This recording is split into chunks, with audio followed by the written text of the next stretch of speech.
What's up, everybody? Once again, it's Brandman Sean, and I got a very special snippet for you guys from an upcoming interview with an artist by the name of Amir. And why this snippet is so special is because it answers a question that so many artists have asked me. One of the strategies we talk about often on this channel is how you can leverage cover songs, but it's not just a cover song strategy. It's how Amir used a combination of cover songs and original songs, a unique $5 a day Facebook strategy, and Distrokid to build a fan base of over 30,000 monthly listeners on Spotify. And it's actually well above that. I just can't remember the number. Check this out.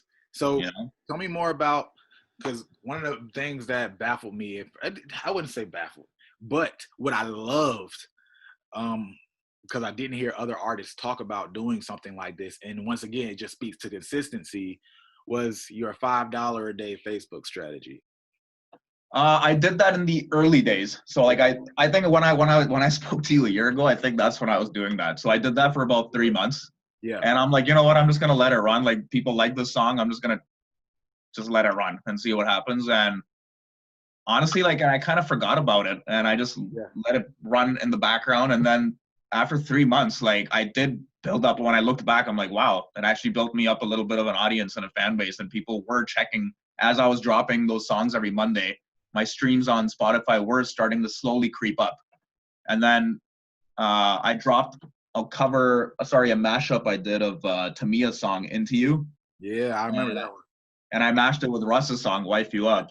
I remember that one like really exploded, you know? So like people, like, that one just hit all the algorithms. It went crazy.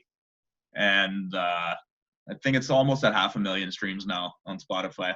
Oh, that brings a question to my head. So that's essentially a remix cover. I've been asked before, and this isn't really something I get into as far as some of the legality type things, but I've been asked, when you put a cover on a platform like Spotify, what does that do for you? Like, can you do that? Have you gotten any kind of strikes or anything like that? No, I haven't, because with Distrokid, the good thing is, and I would use Distrokid for any artist watching, they acquire the cover license for you, so you're covered. And keep in mind, like, there's two licenses, right? You have master recording, and you have song, and you have the copyright, which is the writing of the song. So I don't own the writing of the song, but I own my master, which is the version of the song that I created. Nice. So I'm allowed to use that and put it, like, I'm only getting master revenue. So Spotify also pays publishing royalties to the songwriters that wrote the song, right? So they would be getting the back end royalties that way, which don't come to me because it's a cover. I didn't write the song, but I created that arrangement of it, and I created that recording. So it's hell on both sides. Like, just a songwriter, now everybody who's covering my song is like, I'm dude, there's tons of covers on Spotify. Like there's artists who only have covers on Spotify.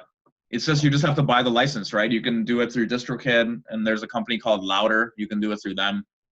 So, TuneCore has their service too, where you can use it. I don't use TuneCore. The reason for me is not because they're not a good company, but because I release so much music that it was cost prohibitive. I would have been paying $5,000 a year just to TuneCore. It just didn't make any sense. Got you.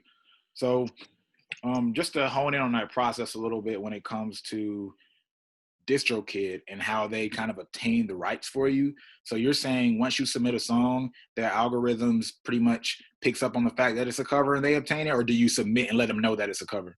So when you choose the option, they ask you, Distrokid, is this a cover? And then you click yes, it's a cover, and then they ask you who the original songwriter is who the original artist is, and then they go and obtain the license for you. So I like that better because it's less work for me. Now I don't have to use a third party to go get a license. Yeah. You can buy a license yourself. You can just go to louder.com and buy one. Right. And so you don't have to pay anything extra. They just handle the money part. No, you do have to pay. So you have to pay, I think it's $1 a month to have the cover license. So it can add up if you're going to keep it up there. It's not bad. It's $12 a year, you know? So yeah.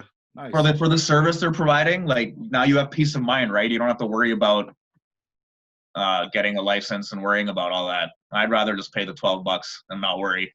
For sure. Especially as an artist. I mean, primary, anything. Like, I'm already doing too much work, man. That's like one less thing for me to do, you know? You need peace of mind as an artist. So, yeah. All right, as you guys can see, that consistency, first of all and foremost, is what I want you guys to focus on. And when it comes to his $5 a day Facebook strategy, that's so much better than just doing 1 week, right, and just going really hard on some Facebook ads. He did $5 a day. That allows him to stay consistent. If you have to do $1 a day, it's something just worth trying out over time. Maybe you have to do $1 a day over 60 days or 90 days. Do whatever you can so you can at least collect the data over time within your budget, so you can get that information and learn how to make even more specific ads for yourself to utilize. But then, of course, a big part of his strategy, which is huge when it comes to the peace of mind that Distrokid offered by making it so easy for him to leverage covers. Because we all know how to do YouTube covers, right? A lot of people can make that happen quickly, but when it comes to covers on Spotify, I always got a lot of questions about it, and I didn't necessarily know how to answer that question, and I didn't necessarily have time to figure it out or ask somebody. So not only is it dope that they make it super easy, because a lot of artists need peace of mind. They don't have time to like focus on all this stuff when you're just trying to,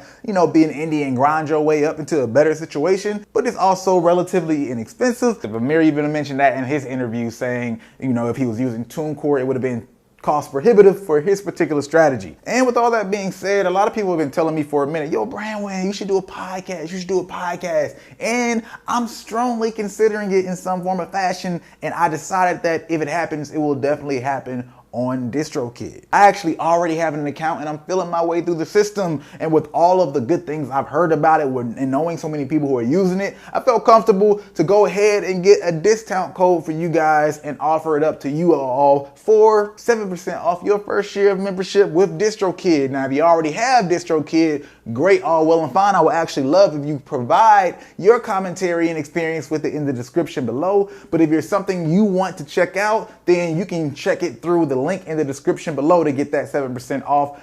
Distrokid.com/VIP/Brandman. But other than that, as always, if you like this video, go ahead and hit the like button. If you like, you might as well share it. And if you're not subscribed, you know what to do. Hit that subscribe.